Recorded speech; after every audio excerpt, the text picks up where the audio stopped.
everyone, today in this video, I'm going to walk you through common dock maintenance for the Narwal Freo Pro. So let's take a closer look at the dock and see what there is to maintain. Starting with the very top, we can open up the lid to reveal our dirty and clean water tanks. So every once in a while, like every time you use it, you want to empty the dirty water tank and give it a nice rinse out and let it dry to prevent any odor. And every once in a while, if you want, you can always wash out and clean the clean water tank.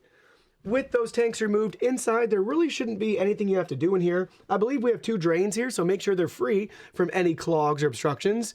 And you can always visually inspect our water inlets right there too to get a better feel for any obstructions. So keep an eye on that. You can wipe this down if needed. Since the station itself doesn't have any self-emptying capabilities, since the vacuum compresses everything in a disposable dustbin, you'll spend most of your time maintaining this section of the vacuum. Inside, you can always check the charging contacts down here. Make sure they're free from any debris or obstructions. And then we have 2 removable trays, and they make this so easy to clean and maintain. Just remove this and rinse out as needed. And same with this tray too. That's it.